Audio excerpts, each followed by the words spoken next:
आज आपण श्री अजितदादा पवार यांच्या विमानाच्या दुर्दैवी अपघाताबद्दल बोलणार आहोत। अनेक जण मला विचारत आहेत, म्हणून ही माहिती एका पायलटच्या दृष्टिकोनातून मी सांगत आहे। हा अपघात समजून घ्यायचा असेल तर आधी विमान उडवण्यासाठी काय काय करावं लागतं हे जाणून घ्यायला लागेल।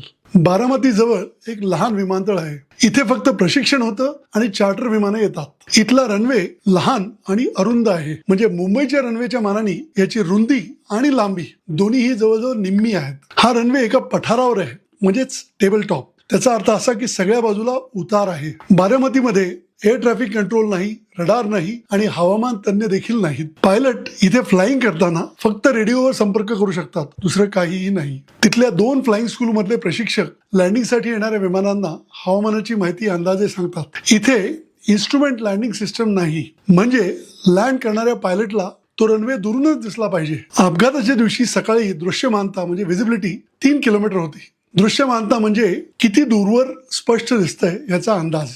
तर 3 किलोमीटर हे अंतर तसं जरी पुरेसं असलं तरी विमानातून पाहताना फारसं नाहीये।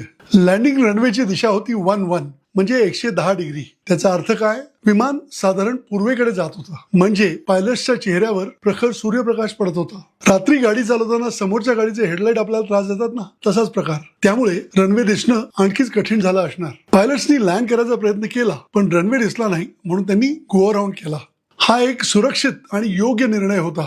काही लोक विचारतात, मग विमान दुसऱ्या विमानतळाकडे का नाही नेलं? व्हिजिबिलिटी म्हणजे दृश्यमानता ठीकच होती, त्यामुळे दुसरा प्रयत्न करणं अगदी बरोबर होतं। मी देखील अनेक वेळा तसं केलेलं आहे। दुसऱ्या प्रयत्नात आधी रनवे दिसला नाही, पण नंतर पायलटनी रनवे दिसतोय असं सांगितलं। मग लँडिंग ठीक का नाही झालं? सीसीटीव्ही कॅमेऱ्याच्या व्हिडिओमध्ये असं दिसतंय की विमान अचानक झुकलं आणि वेगाने खाली गेलं। अशा लँडिंगच्या वेळी पायलट रनवे दिसल्यानंतर लहान लहान वळणं घेतात, बरोबर मध्यावर लँड करण्यासाठी। पण इथे जे वळण दिसतंय ते अति दिसतंय। असं का झालं असावं? 2 इंजिन असलेल्या विमानात जर एक इंजिन बंद पडलं तर चालू इंजिन विमानाला वळवतं, याला म्हणतात यॉ। आणि या यॉ मुळे होतो रोल, याला म्हणतात रोल। पण असा अचानक होणारा रोल विमानाला खाली जमिनीकडे खेचू शकतो। जमीन जवळ असताना त्यातून सावराला वेळ आणि उंची दोन्हीही कमी असते, म्हणून अपघात होऊ शकतो। तर ही आहे विमान चालनातील परखड वास्तविकता, हार्ड फॅक्ट्स।